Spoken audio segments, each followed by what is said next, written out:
Welcome to Onesies, a podcast of one season wonders, blunders, and ABC hidden gems. We are starting season 7 today. It will run. Oh, I'm sorry. I'm Andrew. I'm Emily. And we are starting season 7 today. It will run 10 episodes unless we get really unlucky and the missing episode falls in our laps. We will be discussing 1993's ABC sitcom Joe's Life. Joe's Life. I cannot wait for the music that you send me. I was already thinking about that.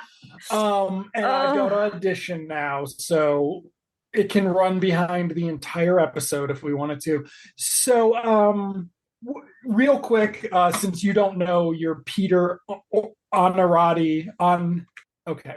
Are we going to pronounce his name Honorati? I don't know. Is that how you pronounce it? Let's see.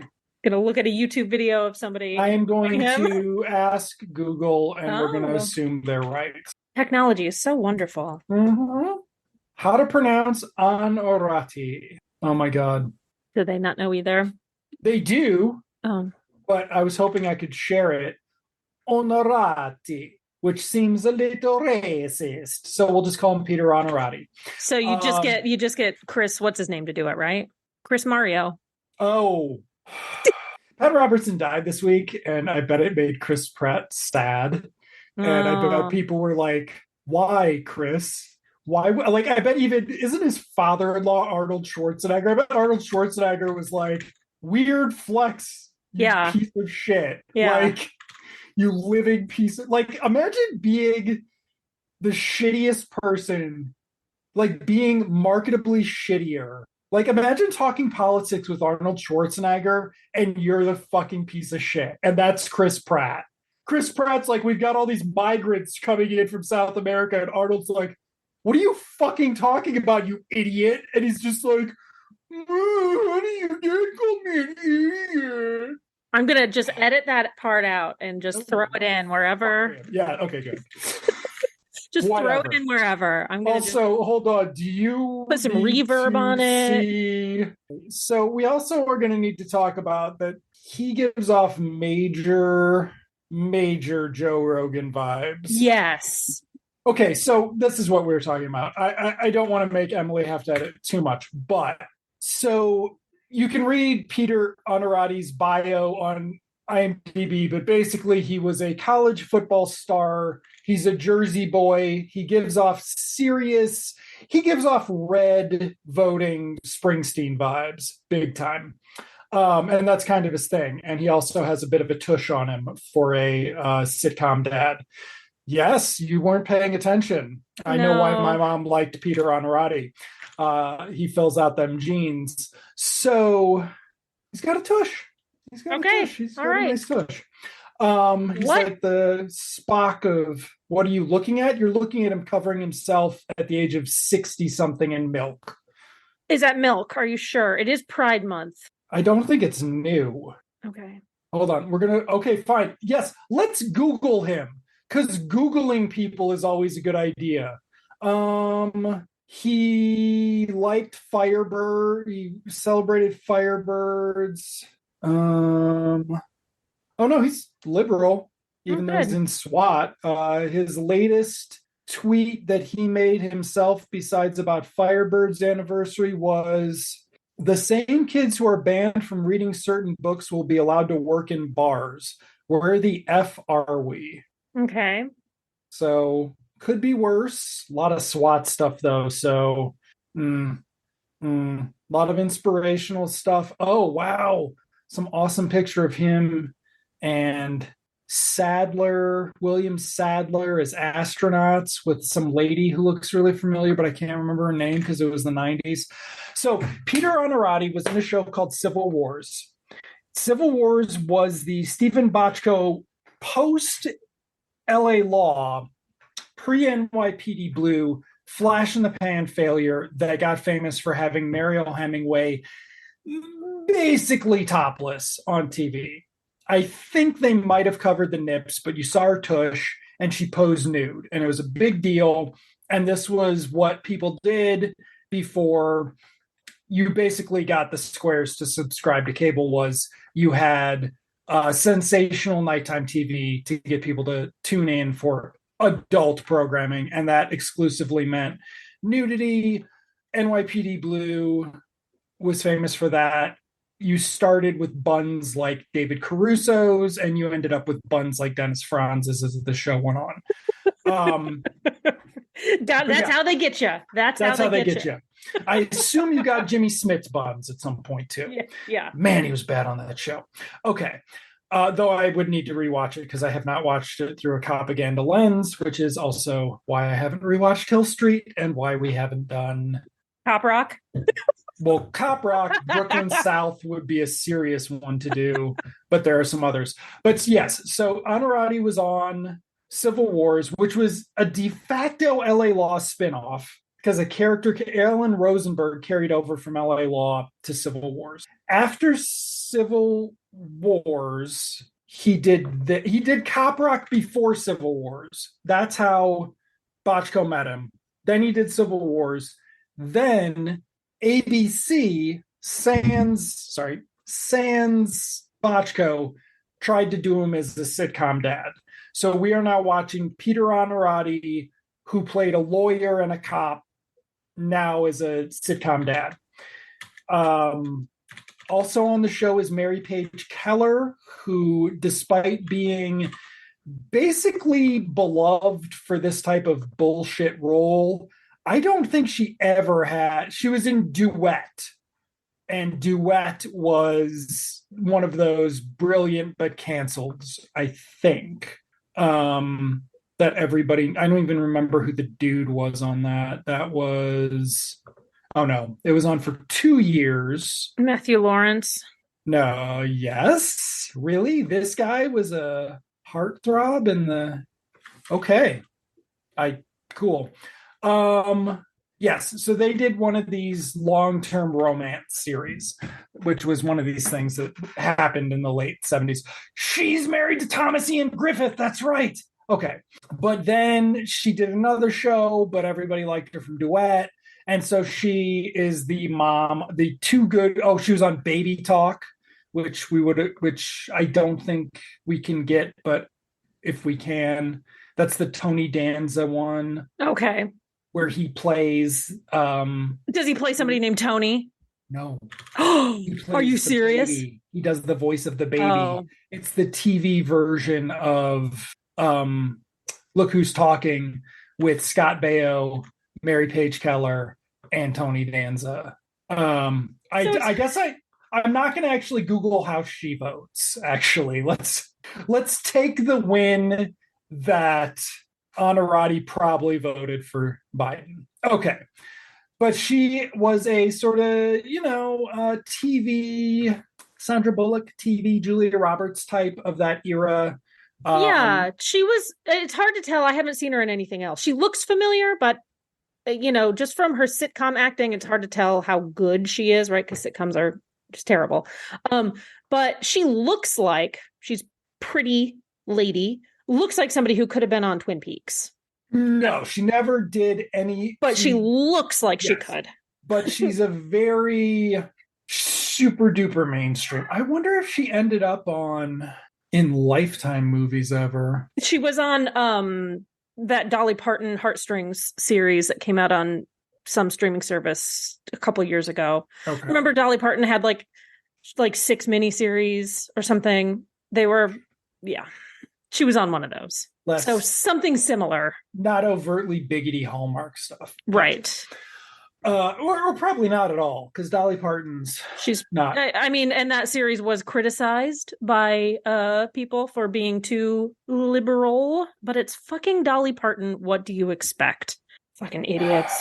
Anyway, so this is our sort of precursor to this show, is that it has a certain place in ABC broadcasting history. It is post Home Improvement, but pre-Disney purchase.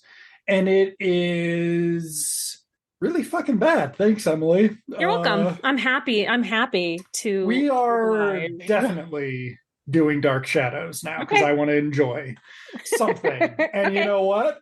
Dark Shadows is better than this. Wow. Okay. Oh my God. Wow. I'm sorry. I'm sorry. This is worse than Automan, probably.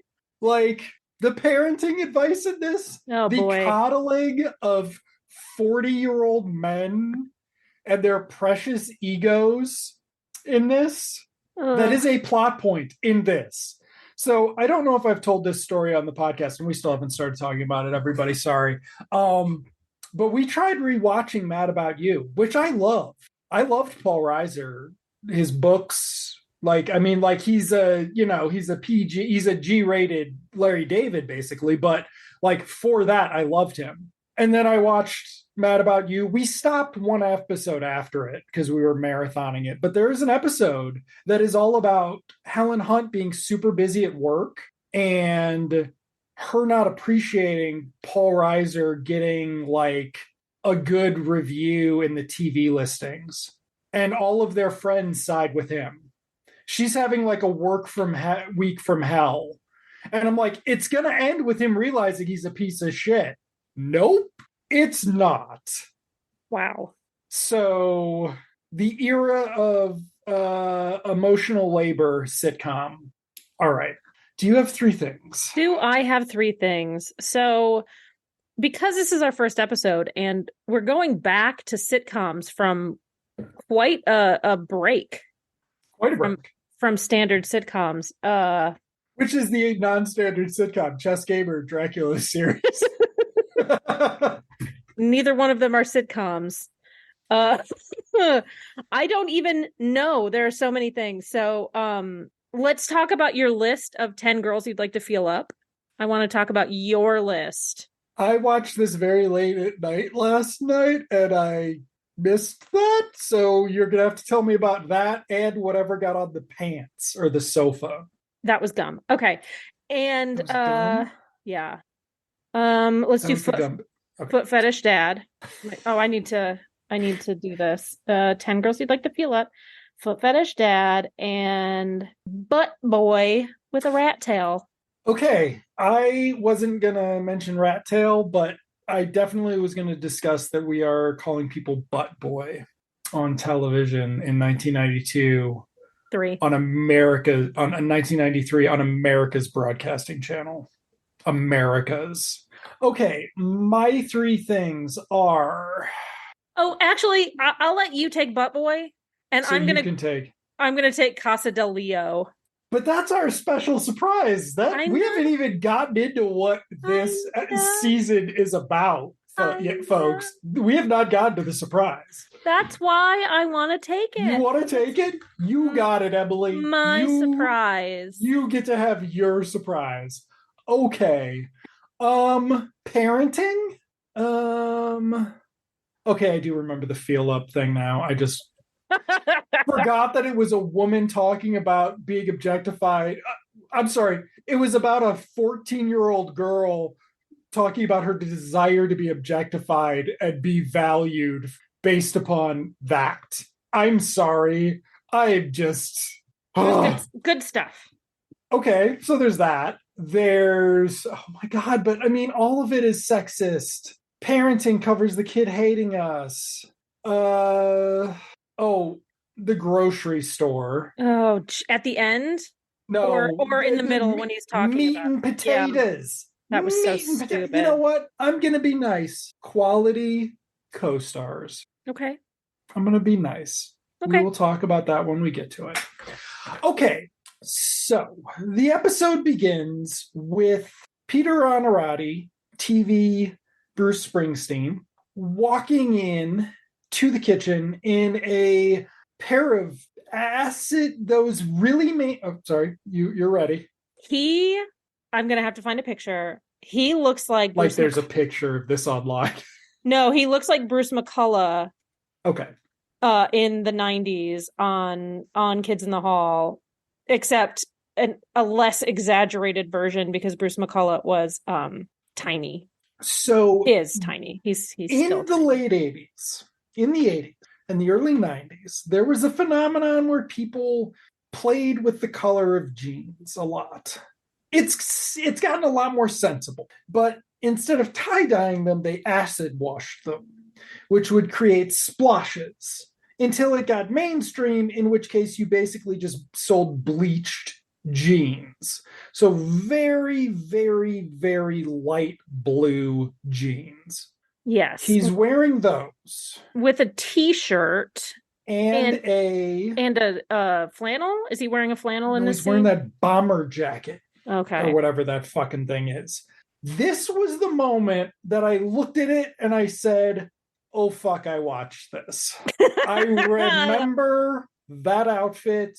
Peter Onorati has not been in very much since this. Like, if you put together his Cop Rock, Civil Wars, and those 50 weekly episodes or whatever it is, pretty much equals the rest of his career until he was a regular on SWAT. So I have not seen this guy outside of some guest spots. Yeah. In years.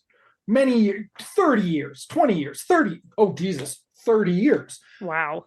This is the 30th anniversary of Joe's life. Fuck yeah, we did it again by accident. We're doing an anniversary show. Okay.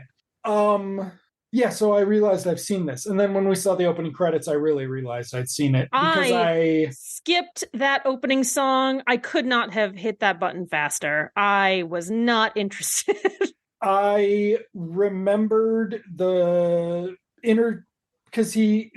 opening credits are him on a conveyor belt because he used to work in airline manufacturing. Right. Yeah. And he passes by the kids and the wife and the co-stars and they all look at him because it's a sitcom credit sequence. And I realized when she looked at him, I was like, I have at least seen this episode. We at least watched this. And then when I looked at the timing of it, yes, after Civil Wars, this, I think NYPD Blue started in 94. I'm going to Google that real quick, folks, because this is... Or 95, but yeah. 93, totally wrong. This was simultaneous with NYPD Blue. So I watched this. Definitely. Oh, God. Okay, so he comes in and he's carrying groceries. Yes. He sets them down on the table. Yes. He calls for his children. Yes. Because he needs somebody to come help him, and nobody responds. Yes. So then he goes over to the dishwasher or to the garbage disposal, runs the empty garbage disposal with no water. You're going to ruin your own fucking garbage disposal, asshole. Sorry. Calling out, oh, my right hand, oh, my left hand. And at this point, I think I was like, oh, God, he's really bad at sitcoms. So that's going to be a delight. Cool. But yes, so then the phone rings, and because it's 1993, our joke is that girls can't get off the goddamn phone. So the teenage daughter runs in, gets on the phone, and this is where you get to discuss Brian Thompson and his top 10 list. So she gets on the phone with her friend Lisa or Lisi.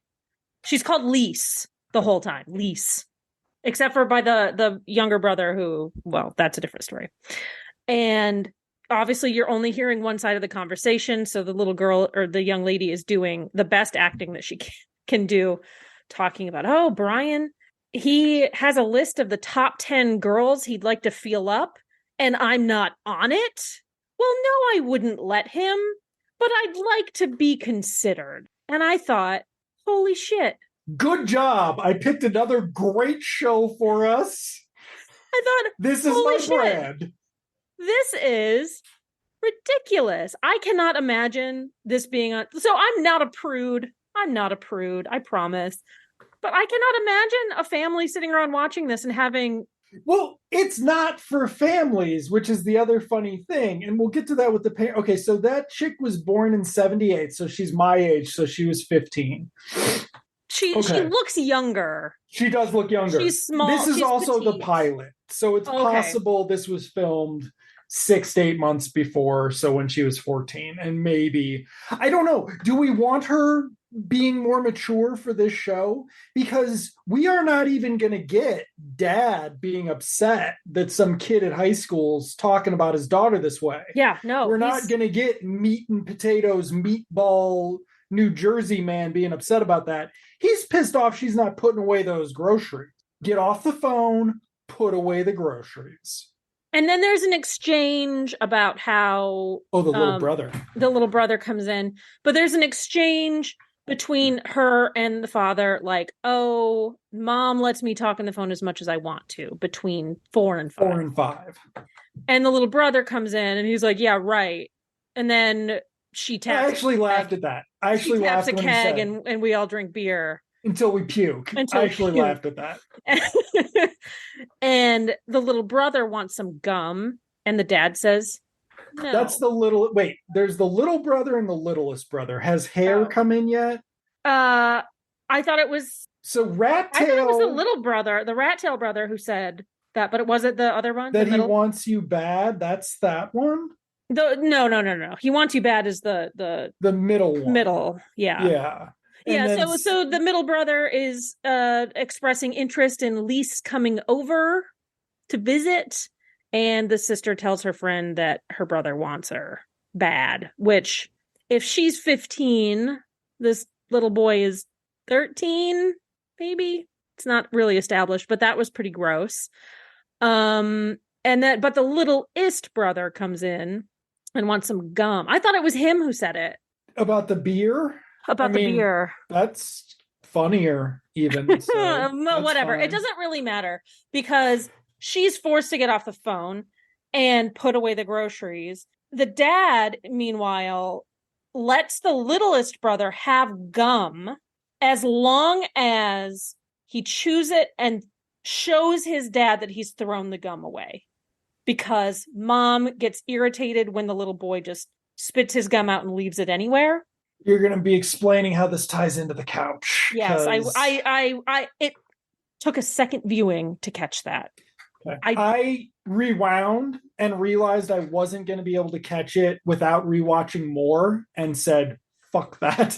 I'm not doing it. It took a second viewing and then I got it. But after it was over and I was like, what is she doing? Anyway, so the older sister gets pissed at dad and is like, he wants gum, he gets gum. I want to talk on the phone and you make me put away groceries. You suck as a father.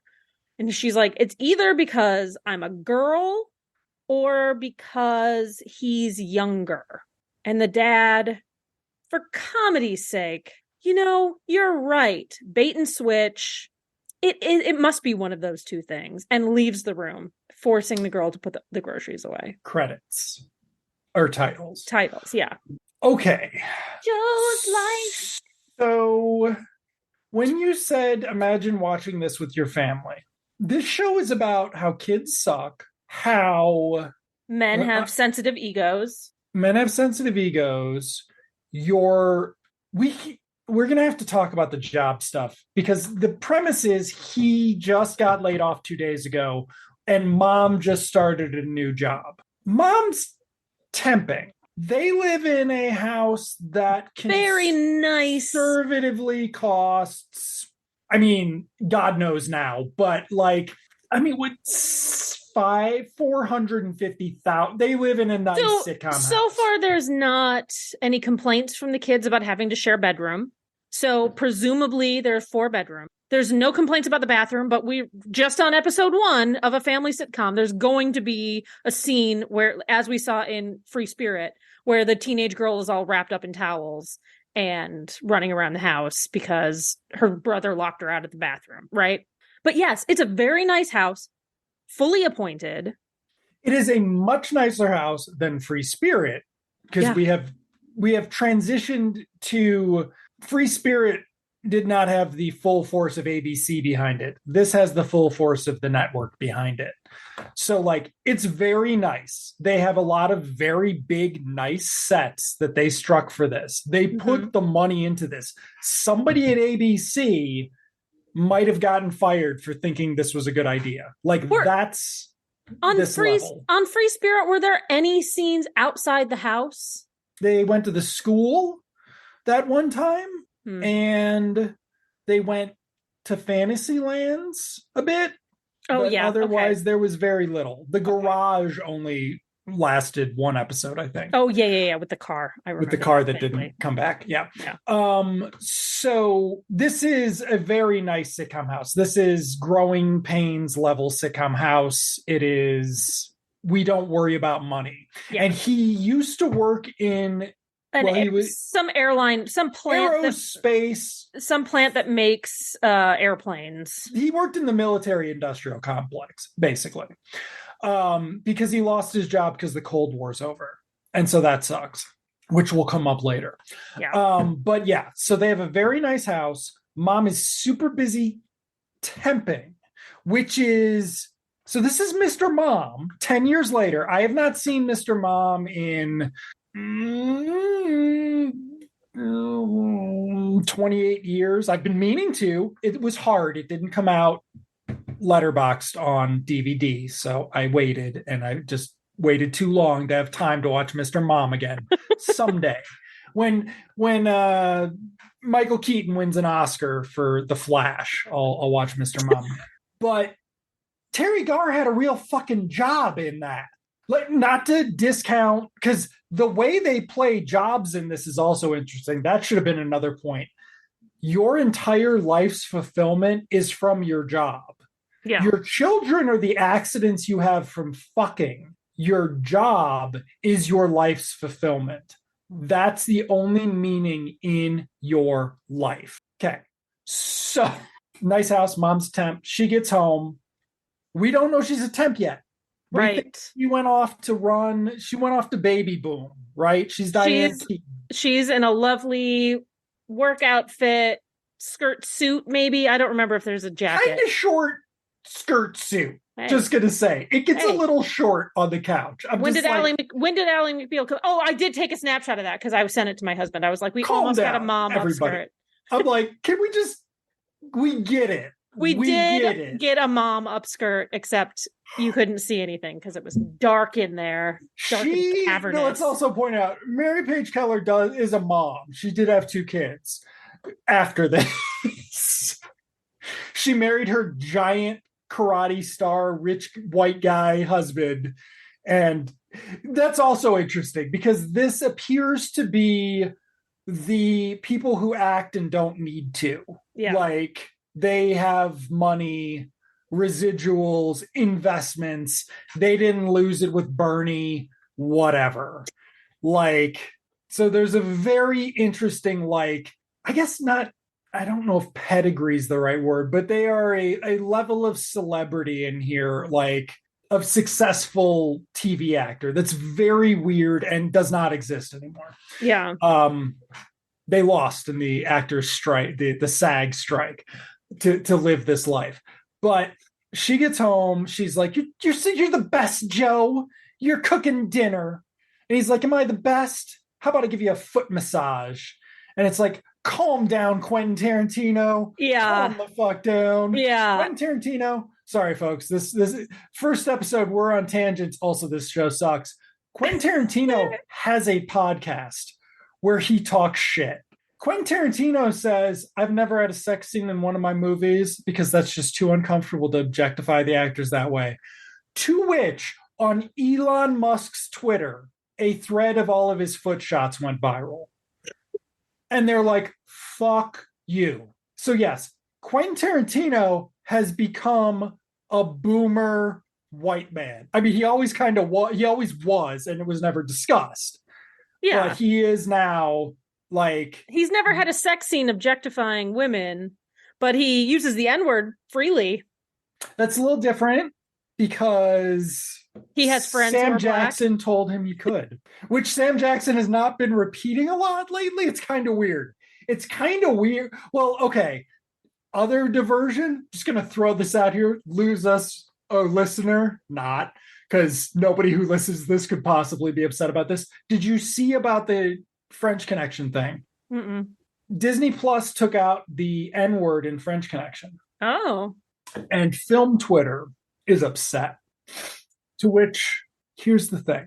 It was in there, and Gene Hackman didn't want it in there. because he didn't feel comfortable treating the actors he was working with like that. It's in there to code the hero as a piece of shit and that the police state is a bad thing that exploits people. That's what that is. Yeah.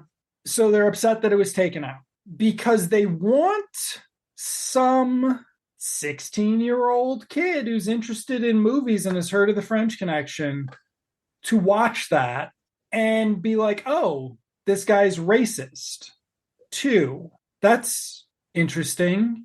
That's good. That's bad. But that's only for the little white kids of film Twitter. That's not who might be watching that. But so I'm on. People are too stupid to understand nuance. There's that. In 2023. And they will embrace any opportunity to justify their awfulness. So if little 16-year-old white boy wants to use the N-word and sees Gene Hackman doing it. I'm like, Popeye, I'm retro. And let me tell you something, folks. And he's a hero, right? This is actually every propaganda show until NYPD Blue got away from it. But it started with here lionizing the racist white cop. Yeah. Like, Dennis Franz was a fuck up and a racist, and he became the hero of the show. Like, he became a sex symbol. The show was about the resurrection of that character. Or not the resurrection, the redemption, I guess, of that character. Yeah. And how all of those guys just need a little bit of patience. That was in 93. French Connection was 71. Yeah. Okay? Like, my thing is, fine.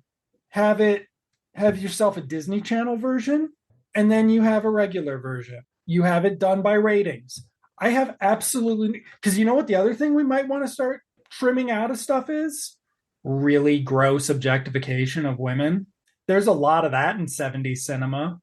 Like, 70s cinema is when boobs became a standard for every movie. 70s cinema, thumbs up, Emily. 70s cinema is like 1983 Granada television. You want to work on this? You got to show your boobs. I don't care who you are. Come on, Jane Fonda. Come on, Anne Margaret. Yeah. We need to see them, Meryl Streep. You can't get a job. Show them. Yeah. Show them. So, yeah, no.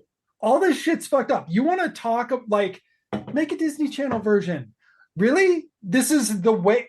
Because the art preservation thing is a separate issue. Yes, preserve the original version. Yes, you can view it, whatever. Fine. Figure that out. But this is not editing out the curse words. Right. This is trying to make this movie that still features a scene where they rough up a bar of black guys because they can. And Roy Scheider feels bad about it the whole time. It's about making it marginally more less offensive to a person of color. Right. A teensy weensy bit. A teensy weensy bit. Just a little fucking bit. Not like just a bit. Not even anywhere near as much. You want to really do it? You fucking put in a explanation of it, because it's like, you can't argue about this shit anymore. We can figure this shit out. You can have a bunch of fucking child psychologists do this. You're not going to like their fucking answer. Right. Because you know what? Their answer is going to be you prioritize the well-being of the child, which also ties into our show, folks. And we are back to Joe's life. Joe's life. We're not even to the thing that is going to be our tangent jump off for this show. I know. It's been a wild week, hasn't it? It's just been a great week. It's been a great week of Pride, everybody. Pat Robertson's fucking dead. Trump got indicted. Some other bad guy died named Watt. I don't know. I didn't look up what he did. But it's been a great week of Pride. Yeah, fuck yeah. Fuck yeah, it has. All right. So. Foot fetish dad. Foot fetish dad. So we come back from commercial, right? No, we're already back. No, we're already back from commercial, but fat jokes. Oh, yes. So dad calls the little girl down to continue stirring the sauce. And actually, doesn't he like physically manhandle her and pull her down? Probably. And drags her to the stove and hands her the thing and starts stirring it for her while he goes. God, I hope not. I really hope. I don't remember this. I really hope not. And she's making a fat joke about somebody. I thought I had it written down, but oh yes. She's not retaining water, she's retaining Dove bars. Ha! And I'm thinking, teenager, again, she looks younger than 15, but things change. Things change for girls, and little more body here and there. But how fat could this person have gotten over the summer? We shouldn't be taught. We shouldn't be talking about it, period. But this is a show. This is a Karen. This is a show for what's the male David and Karen's. It's a show for being a shitty fucking person. Yeah. So she says something, that I guess her friend on the phone is trying to justify why this other girl gained weight, in that she's retaining water. She says, no, she's retaining Dove bars. But Dad is in the living room rubbing Mom's feet. And immediately, foot fetish, right? Immediately is what came to my mind. And especially because I noticed she's wearing stockings. I was like, this is a very specific type of foot fetish. Did you Google WikiFeet to see if this scene is... I try to stay off WikiFeet as much as possible. Preserved in 16K. I'm just saying, WikiFeet for Apple headset, 3D WikiFeet. Let's get rich. Okay, folks. But if you do want to get rich, I will be selling my River Phoenix as the Joker Mid-Journey Pride poster that I sent somebody on Tuesday, and I'm taking credit for killing Pat Robertson. So just search for River Phoenix killed Pat Robertson on Redbubble. It's a very nice poster. Okay, it's not there yet. Slow down. Boo. I was going to Google it. You told me to Google it. Slow down, hot and steamy. Slow down. I almost wore my hot and steamy sweater. Okay. So this is where they talk about temp work. Right. And this is where we find out she's a temp, because he's like, how was work? And she's trying not to be excited so he doesn't get upset about how much she loves her job, because jobs are great. The only thing wrong with jobs are rush hour. 93, they're making this joke. LA Story's whole fucking ad campaign was based on killing your fellow commuter during rush hour. Falling Down was this year or the next year. This was the era of rush hour. This was the first era of rush hours actually a problem. And we didn't do anything about that problem, but we agreed that it was a problem. Before that, I guess you weren't allowed to agree it was a problem. Okay. But we also talk about the kids' xylophone recital. I couldn't pay attention. I don't fucking care. Yeah. The little kid had a xylophone recital. I figured that out after the fact. I thought it was a sports thing. Dad was supposed to take pictures. He did not. And she's like, oh, you forgot the film, huh, Joe? You grown-ass man. You forgot the film. Well, this is because it still happens today. Men are just babysitting their kids. Women are raising the children, but men are just babysitting. So he's not sure what to do because he's never done this before. And true, he was working before, and presumably Mom was not working. So he's still getting into the routine of how to do things, but he fucked up. He didn't take, but we find out later that it was perfect. He lost the camera. Yeah. And she's like, oh, he's like, but I do have a line on a job. She's like, well, that's great news, honey. Why didn't you tell me that? And he's like, because I didn't need it. I didn't need it. We weren't arguing until then. Because you were mad at me until just now. But this is also when he gets up off the couch, walks away, and has gum on his butt. Is that the joke? No, it was at the end, wasn't it? The gum on the butt was at the end. What was she looking at the couch about then? Oh, okay. Then it was. So he sat in the little kid's gum.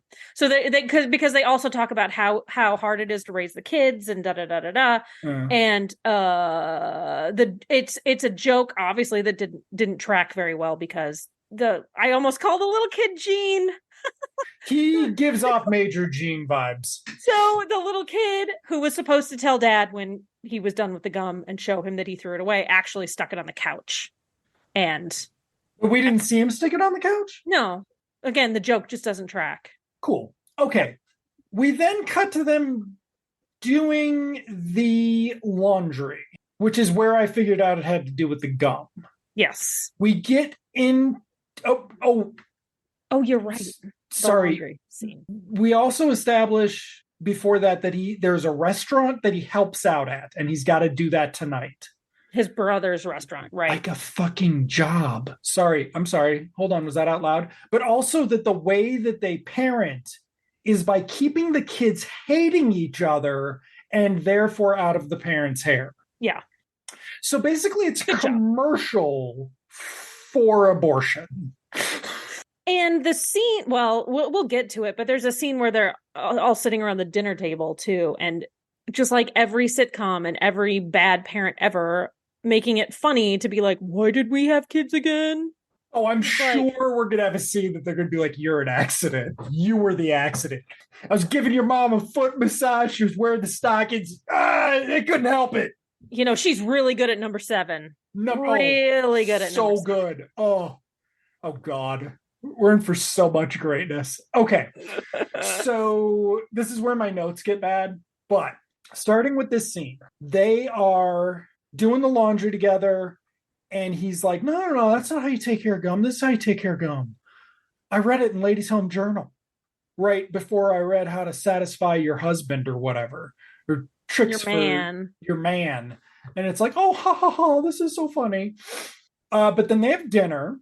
And this is where we see Gene's rat tail. Yeah, so I don't remember what the kid's name is, but it's not Gene. It is... It does not matter. It's Gene from now on. Thank you. Scotty. Fuck that. Gene Scott. Scotty Gene.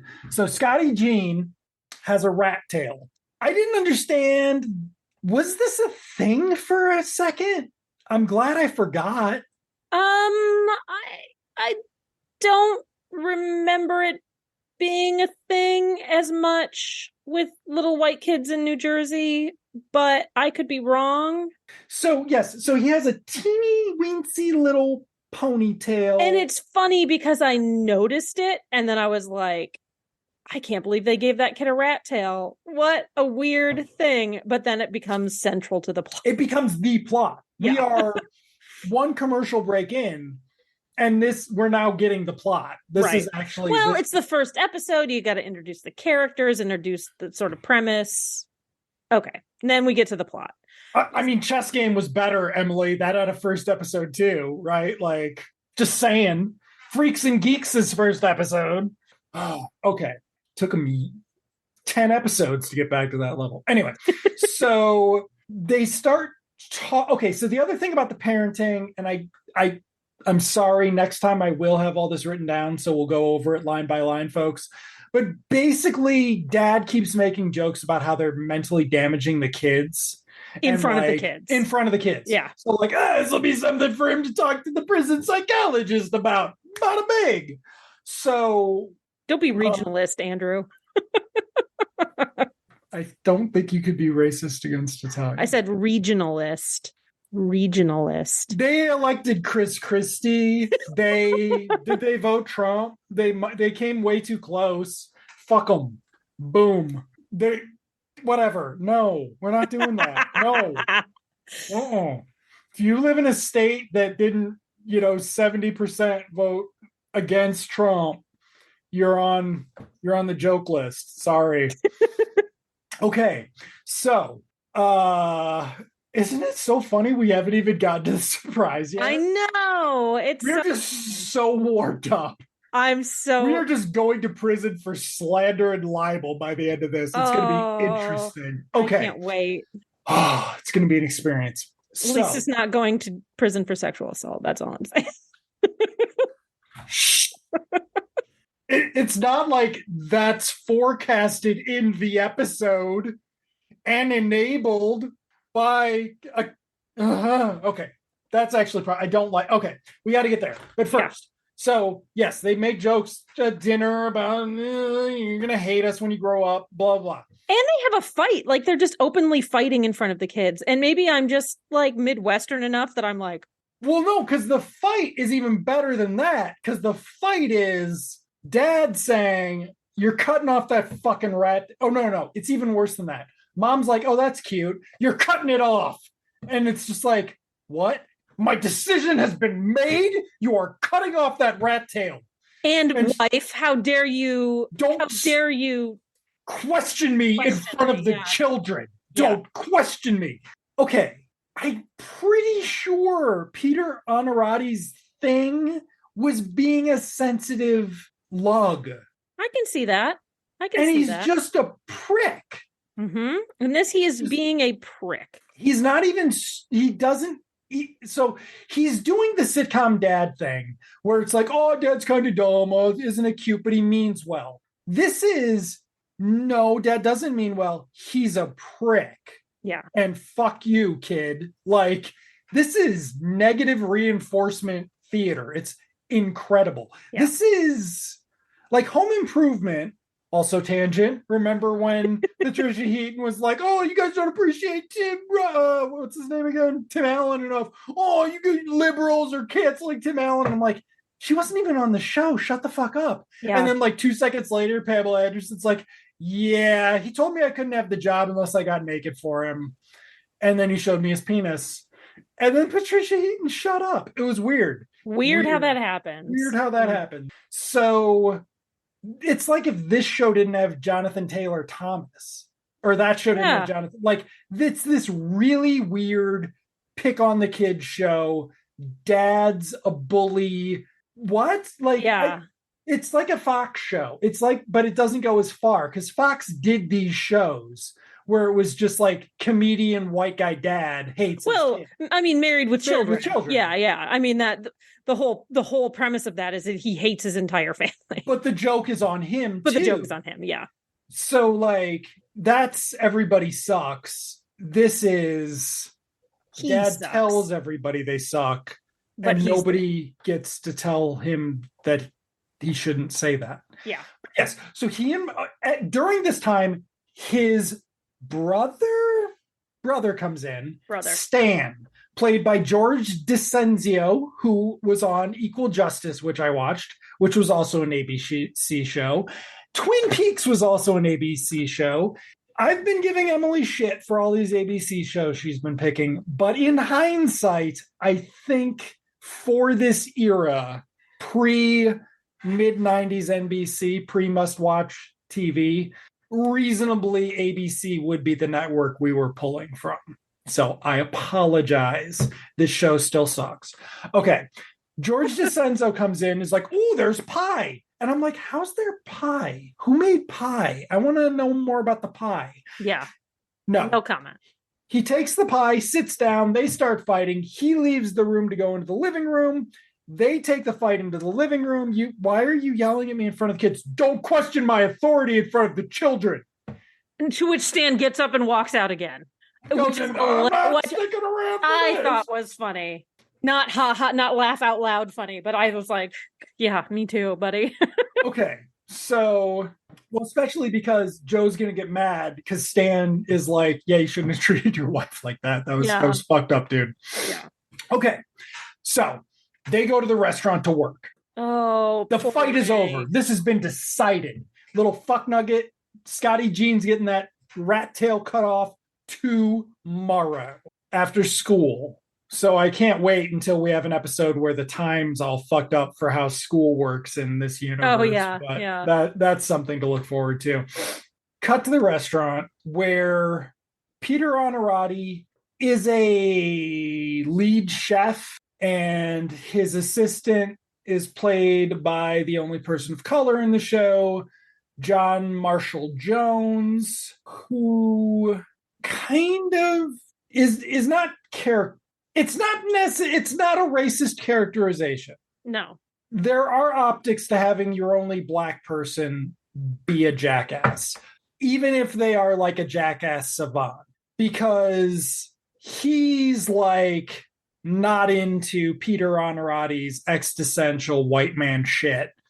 And so he will drop very straightforwardly phrased truth bombs that Peter Honorati doesn't get, but that George DeCenzo's like, dude, you can't say that kind of thing to a white guy. Like, chill out. Well, and doesn't he also, when we discover that Joe has been fired from the I don't know, airplane plant, airport, or whatever, because of the Cold War, isn't he the one that steps in? He's like, the Cold War could start again any minute. Like, don't you worry about it, pal. And it's like, it's bad on 2 to 3 levels.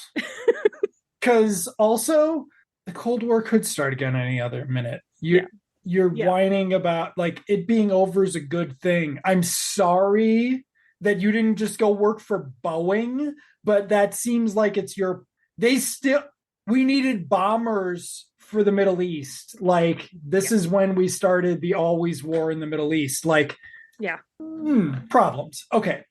But yes. But also it's another person. This time it's not a woman, but it's a person of color who's trying to placate this guy's ego.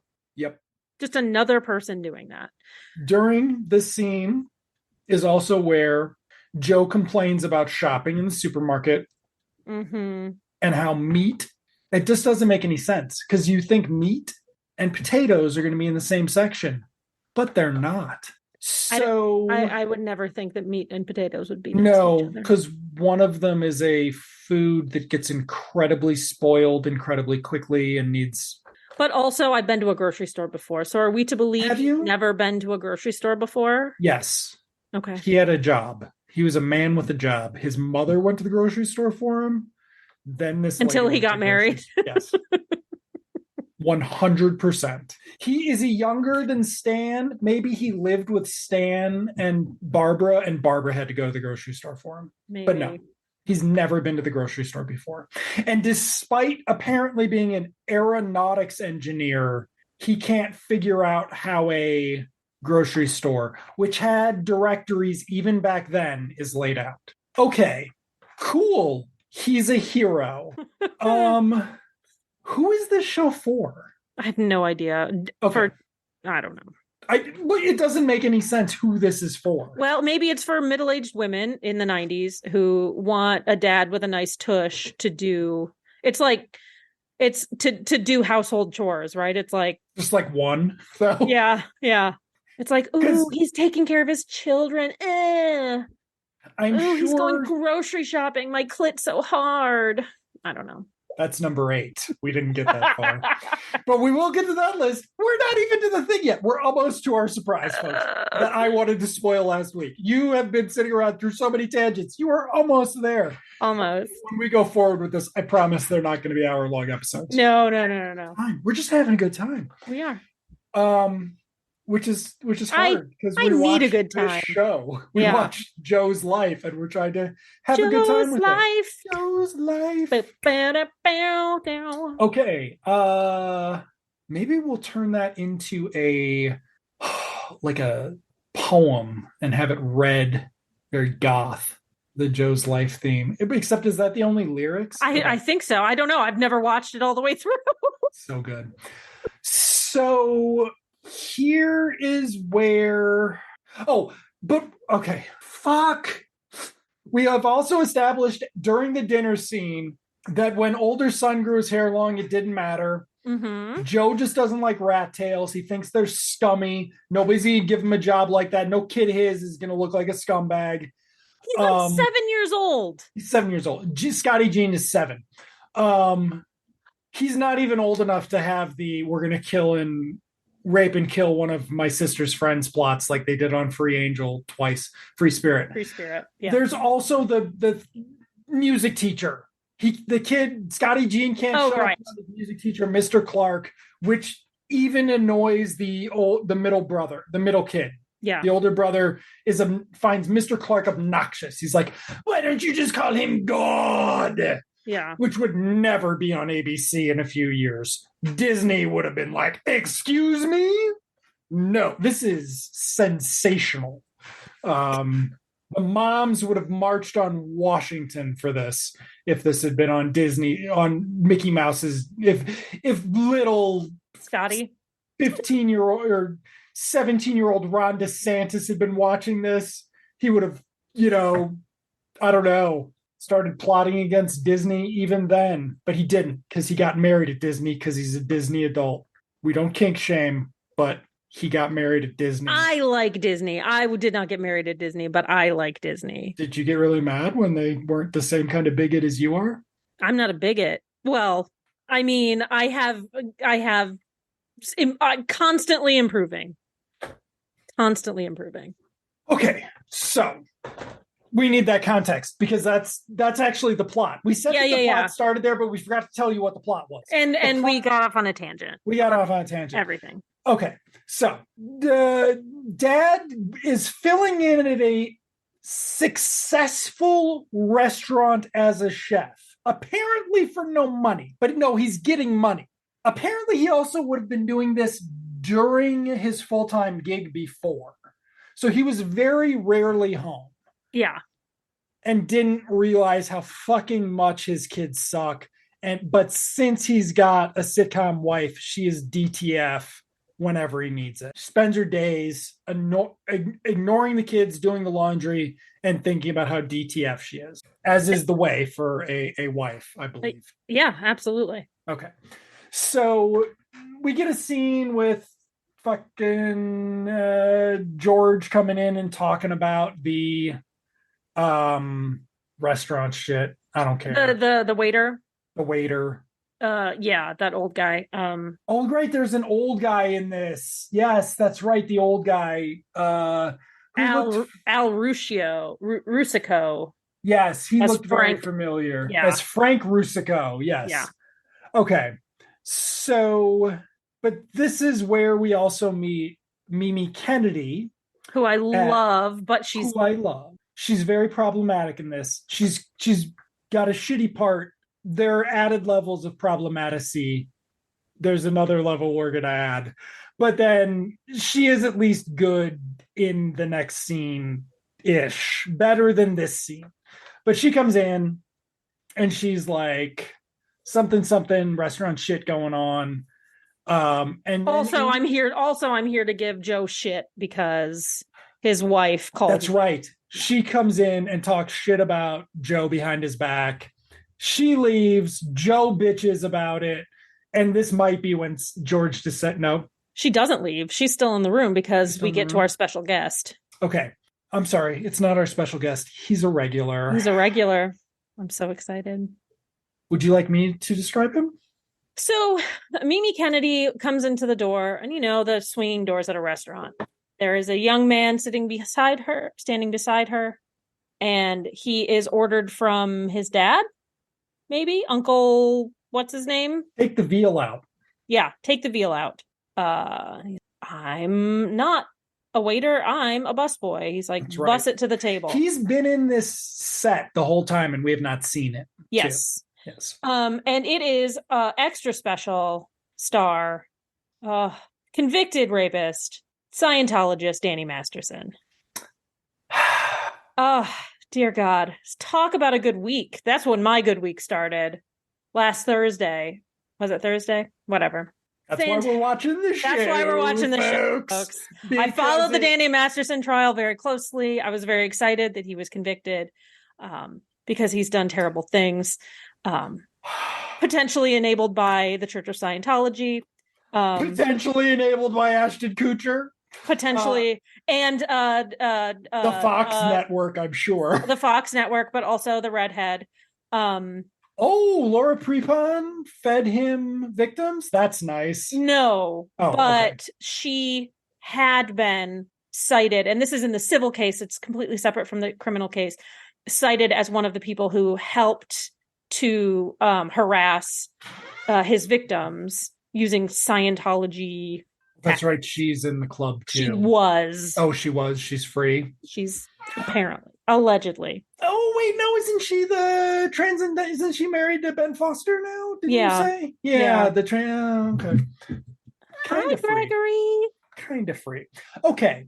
So yes. Now his subplot is that a girl who broke his heart is having dinner with her family. And that's why he doesn't want to bring the veal out. I'm just kind of surprised that a teenage girl would eat veal. I don't know. I mean, she's a piece of shit white girl. She voted for Trump. It's New Jersey. Like, we learned a lot of things, folks. Learned a lot of things. Yeah, so he doesn't want to take it out because he doesn't want to have to talk to her. And the mom kind of plays little mind games and is like, "Oh, that's fine. I'll take it. I've got a lot to talk to her about," which shoots his ear up. His name's Leo, and his character's name is Leo in this. It propels him to decide to take the veal out to her to avoid a scene. Caused by his mother in her place of business to a child. To a teenager, yeah. Yeah. Now it's a tactic. She's just playing mind games with him. I don't think she was actually going to have words with this teenage girl, but, it's still problematic. They weren't boyfriend and girlfriend. It was just some girl he liked and who didn't like him back. Are you sure? I think I'm going to be confident in saying that. That was how I read it. And he hadn't discovered Rufinol yet. No. Yeah. He's going to learn about that from Uncle Joe next episode, probably. So, yes. So mom's like, I'm going to do it. And he's like, no, I'll go do it. So he goes out there, tells the girl off. We don't get to see it because that would be whatever. I called her a phony, stuck-up bimbam. Bimbet, who just lost her invitation to Casa del Leo. Again, he hasn't discovered roofies yet. But I think he figured out he's going to need them. And Casa del Leo is now going to be a federal penitentiary. I think he's going to go to... Cool. Apparently it's cushy, but he's a sex offender, so it's not that cushy. He gets to register everywhere he fucking goes. He's not registering anywhere because he's going to be in prison for at least 30 years. At least 30 years. Oh, fuck that guy. Oh. And since this happened, there are at least 15 other women who could potentially come forward with their stories and get him more time. Because they don't want him to appeal and win an appeal and get out of prison. So they're going to keep charging him to ensure that he stays in prison. It's going to be so rough for Ashton Kutcher in interviews going forward. So rough. Okay. Sorry, I'm doing a dance. So, yeah. But then Leo comes back, but he forgot to give her the veal. So he has to go back out there. So this is... That was a really bad sight gag because it was like he didn't deliver the food. It's in his hand and it took way too long for them to be like, you need to take her the food. Yeah. You got to take it back out there now. You gave her a piece of your mind. Now give her the food that she ordered. Also, why would her parents just not walk out? Why would they not demand to see the manager? Why is this not on the news? Why is there not a fucking blood feud? What if her last name is Soprano? Like, this is New Jersey, folks. This is really stupid. It's like, this is bad on, like, I don't think Home Improvement would make this dumb of a joke. Like, I don't think, like, it's that bad. I said 70%. Okay. They still get jokes. Did they really? 55? Yeah. Okay. I'm looking at the Wikipedia right now. Okay. Sorry. And aside, he's been giving New Jersey shit for being Republican, but they actually voted for Hillary Clinton 55 and Trump 41%. So cool. Okay. So I'm just providing context. I'm providing context. I guess I didn't look at the Biden that election because who cares about it? But that's when everybody knew what they were getting with Trump. Yeah. And there was no excuse. Anyway, so we then get a guest appearance from Michael Toland as Glenn Clark, Karate Master. kind of a hunk, good looking guy. Looks like maybe he's a little bit taller than Joe. Oh, Joe's not a tall guy. Yeah. Peter Onorati's like 5'7". Yeah. So just a real macho dude. You just can't. He's like Joe Cortez and George Costanza here. Like a hush falls over as what do they call it? What do the incels call their brat or whatever? I don't know. It's a meme. Come on, you're on Twitter. Oh, you have a better Twitter curation than I do. I do. It's really fucking good, especially if you never look at it. Yeah, Chad. He's a Chad. Even for Peter Onorati. Yeah. But he's the teacher. He's a music teacher and he teaches karate. What can't this guy do? He's like, here's the camera you forgot this morning. Yeah. Well, thanks. I would have gotten it tomorrow, man. Well, okay. which in my mind was like, oh, he purposefully didn't take pictures because he was mad about the rat tail before he was eaten. No? He didn't notice the rat tail till dinner or something. It's unclear when he noticed the rat tail. See, I read it as he purposely forgot the camera, but maybe you're right. Maybe he his wife's. He didn't take pictures. Well, did he take? We don't even know if he took pictures. He forgot that he lost the camera. Yeah, but he didn't lose the camera. He left it at school in the classroom. Why are they having concerts in a class? Thank goodness this dude was in charge of building nuclear bombers. Why did they have a concert in the classroom? Doesn't matter because it was a fucking kindergarten or whatever, first grade. I don't know. It was in the music room. Okay. But then he's like, it's okay, man. It's on my way to karate. Oh, cool. You take karate? I teach karate. Oh, just fucking, oh my God. I'm loving your recreation of this. It's just so weird. Because it really is. Because you don't have this. You don't play Ray Romano meeting some like dude and being like, "Oh, you're so much more manly than me." That's a thing. Well, that's why he asked like Andy Kindler. Right. You don't do it with. You don't even like Kevin James. The joke is different. Yeah. This is game respects game, man. You're taller than me. You do karate. You're better than I am as a man. Yeah. And then he turns around and he's got a rat tail. He takes his hat off, doesn't he? And it's a rat tail that's like, it's so, this presentation of the rat tail is so over the top. It made me laugh so hard just of how absurd it was, even in the context of this. And it goes down to like his lower back. Like it's the longest rat tail I've ever seen in my life. Braided, which we neglected to mention, the son wants to grow it really long and braid it. One of the things I was worried about was that the rat tail was going to be coded as some sort of homophobia at some point. Because we don't actually have any homophobia. Right. We didn't talk about Butt Boy, actually. I don't even remember where that came in. It's at the very beginning, or maybe at dinner. The middle brother calls Scotty Jean Butt Boy. And I'm like, that's weird. Like, It's just a weird thing to have on a TV show. Like, it's weird. Yeah. But anyway, so rat tail. We get this whole thing. It's not that Gene doesn't want to have a good haircut like dad. It's that Gene wants to be like this fucking badass karate music teacher. Yeah.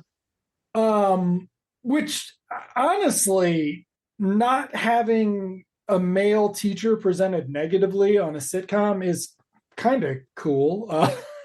Like, I guess the guy's a dipstick, but whatever. So then Stan has to take Joe into the wine cellar to have a man-to-man talk where Joe whines about, basically he's just feeling, he's not feeling like a man anymore because he doesn't have his job, really. And so he's just, is it really about that or is it about Mr. Clark? And so Joe puts his foot down. And he's like, no, he's not going to have that rat tail. To which George Costanza is like, well, yes, don't let him have the ponytail. He'll be miserable, but you'll feel better. And that's what this is all about, right? Yeah. And it finally gets through to Joe that it's not about that. I loved that the uncle was like, whoa, whoa, whoa, whoa, whoa. Let me list your childhood heroes. That was kind of one of the funniest parts. That was the like, if this were a show about these people having to be around Joe and deconstructing his machismo for him more, that might be a show. Yeah. That's not what they're doing, but they can't not do it because they can't get to the moral of the episode without some of this. So apparently George DeCenzo's job is going to be like, I might have raised a convicted rapist to be, but I do know this. He gets all that from his mother enabling him, obviously, too, by the way, because we've actually seen it. So that's cool. That's great. Brock Turner's mom in there is going to be sad. It's sad because it's Mimi Kennedy and I do love her. But anyway, So yes, Joe realizes he should let Gene keep the rat tail and express himself. And by extension, let Gene have this man crush on. Let Gene be his own person and not the person that Joe says he is, who demands his admiration. Yes. Demands. So disappointing. That is the teensy weensy lesson we've learned. Yeah. Cool. Okay. So then do we cut back to the house and the kitchen? We're actually almost done with the episode. Yeah, we are. Where we never see convicted rapist and Scientologist Danny Masterson again in this episode. But he is in all of the episodes. He's a regular. So he will get little bits and pieces here and there. So if you're triggered by seeing a convicted rapist on television, don't watch. I don't know. You know what? Don't watch this show either way, actually. So there's that. Don't watch this. There's better thing. If Mimi Kennedy or George DeCenzo has a great episode, we will let you know. And you can watch just that. We will bootleg this to YouTube and you can watch. We will cut that scene out for you. So Mimi Kennedy meets Joe's wife, whose name escapes me, because Mary Page Keller. That's her name. Well, Mary Page Keller in Mary Page Keller's kitchen, Joe's kitchen, but it's just the two ladies. Brings them dinner. She cracks a couple good jokes. One is, I thought you guys wouldn't want to mess around with dinner. Here's dinner. But I didn't make it myself because I didn't want my family to get any ideas, which I thought was pretty funny. I thought that was funny. There's this additional problem though, that she owns a restaurant and so she could do this every night. She could do it. And also Joe's a professional motherfucking chef. How is Joe a fucking professional chef when he's also an aerospace engineer, by the way? I don't know. Okay, so kind of Peter Onorati is 90s. Speaking of chefs, speaking of the bear, John Barenthal. At best, this is if John Barenthal did a sitcom and it went terribly wrong. This is Peter Onorati doing a sitcom and it doing incredibly wrong because he had soul in his previous shows. This is just him being a dick. Yeah. So we aren't going to get past that, I don't think. God. Yeah. But yes. So she cracks another joke where they're talking about, how are things going? Da, da, da, da, da. And Mary Page Keller is very mad still. That's right. They're still fighting. Joe fighting. Came home, didn't talk to her. And she pretended to be asleep. She pretended to be asleep. So they're having this conversation and Mimi Kennedy goes, "Are you taking it out on the kids?" And I was like, oh my God, this is like a very serious episode all of a sudden. And she's like, "No, of course not." She's like, "I don't know, it helps." I was like, it was funny, but then it was also like, I shouldn't be laughing at this. This is well, okay. So this is funny because Mary Page Keller's sidekick on Duet was Allison LaPlacia. Mimi Kennedy has sort of the same, and Patricia Callenber, though I don't think she ever did a sitcom. You're the sensible best friend supporting cast member who can offer you sage advice. So that's kind of what Mimi Kennedy's role is going to be in this thing. And she's like, why can't I just talk to my husband? And Mimi Kennedy's the one who goes, because little girls were learned how to play with dolls and talk to each other, and little boys learned how to play with trucks and, subjugate their feelings or something. Yeah. And it's like, little girls learned how to play with dolls and to to talk in order to placate their husbands. Like, that's what this show is staking down. This is the hill we are going to play on this whole fucking time, plus possibly a subplot about little convicted rapist having a crush on his cousin. That's not impossible. That is not impossible. Don't make that face. I hope not. I hope not. I hope the not impossible. They did write a line for a 15-year-old girl about getting felt up, about wanting to get felt up. Okay. Oh God, can you imagine like writing that and being like, "Here, 15-year-old, I want you to read this. Just call and leave it on my answering machine." Show creator Bob Myers has plenty of daughters. What are you talking about? How dare you? He has daughters. Who did he work with? This guy went on to do a show with what's his face? He did Mike and Molly. It's Roseanne. So this is kind of Roseanne. This is Roseanne without the right kind of setup of the joke, right? Like, this is very problematic. This is not how you do this. It's a very weird setup because it's not they're not doing this is the struggles of working class. They're doing we are fucking rich, but this is dad that has no idea how to do anything but cook and work in a factory. It's very weird. Yeah. Especially because when he treats the cooking as punishment, the kids, all you would need to do is the only bonding dad had with these fuckers because he was so busy was the cooking. Like, it hates the kids more. Like, besides calling him Scotty Jean, I don't even think I'm going to get much traction making fun out of the three kids because it hates them more than I do. Yeah. Like, it's mean. And they're just going to be the butt of jokes about abuse. hating children. Fucking weird. It's like just a plot device. Yeah, right. They're just going to be used as a plot device. It's so awful. We got to finish this up. Okay. But I didn't take notes, thank God, because the last 3 to 5 minutes are Mary Page Keller and Joe making up.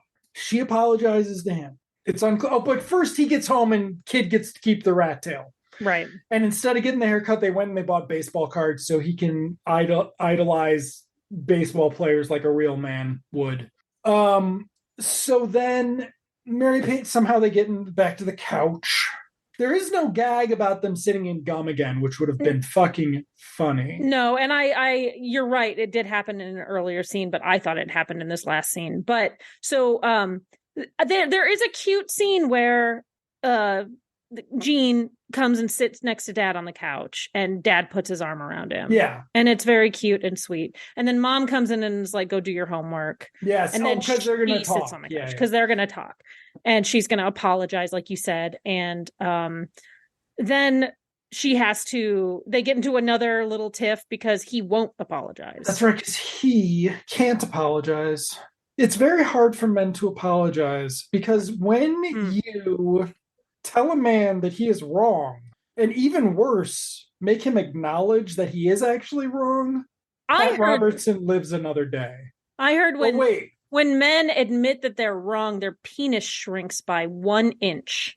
I mean, a lot of dickless men running around. There's that, but also I think it shrank by more than that when Karate Master came in. When kind of like hunky karate dad at him, just like even poor John Marshall Jones was like, "Whoa, yeah, there's a specimen of white male manhood."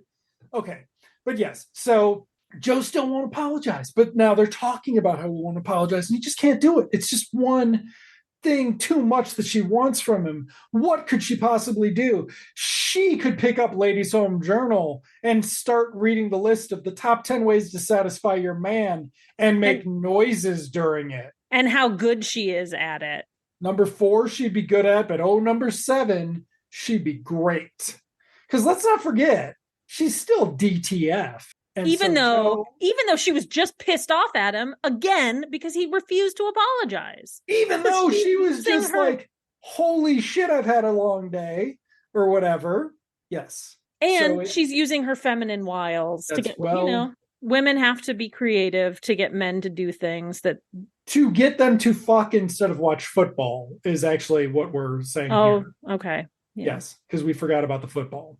That's how she apologized, was by showing interest in football. And then the episode ends. I think they kiss or some shit. I don't fucking care. They're smooching on the couch, and the kids keep yelling for the parents. Oh yes, this. And then there's your mom ran away to a place where she doesn't have kids bugging her all the time, and then they call for him. It's a stupid gag. Whatever. Then end. Over the end credits, we get a scene at the supermarket where Joe helps a man find the baby powder after the woman tells him it's on aisle 5 or whatever. Yeah. Joe's like, all right, here's what you do. You go to the cereal and you make a right. And then you go to the ketchup and you make a left. And some shit like that. Because that's how do you know where the baby powder is? You don't have any babies. You are a baby. You fucking. That's how men do directions. They don't read a map. Or look at the numbers. They don't prominently displaced above the aisles. Displayed numbers of the kind organized by kind material. You would think these guys would be really into segregation. I'm just saying. Segregation, not a single dude in this. Like, I feel like we're going to get an episode where George DeCenzo is very proud that he has a black employee. I'm just saying. Will Emily leave that in? We will find out. George DeCenzo's dead, so he can't try to sue you. Okay. There you go. Okay.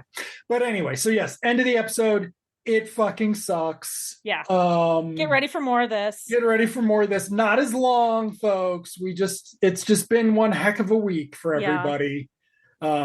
Including Satan, who is fucking hip deep in Pat Robertson right now.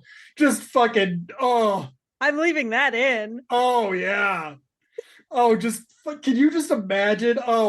Mid-journey, turn it off so I can generate some Pat Robertson in hells. Fuck that guy. Yeah, fuck that guy. Straight to hell. For reals. So straight to hell, it fucking set off a volcano in Hawaii. Oh, yeah, that's right. That shit works. Hell farted up a volcano when Pat Robertson hit. Because it's great, because he's not one of those ones where he's like Billy Graham, he was just a good Christian. No, he said you deserve 9/11. How are you going to deal with that? Boom. Right, okay, well, thank you all for listening.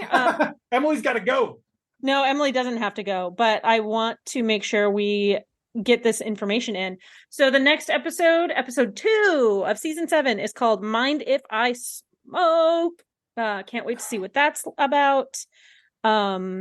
We will see you then. Thank you for listening. Andrew, thank you for watching. And I will see you in television land. See you in television land, Emily.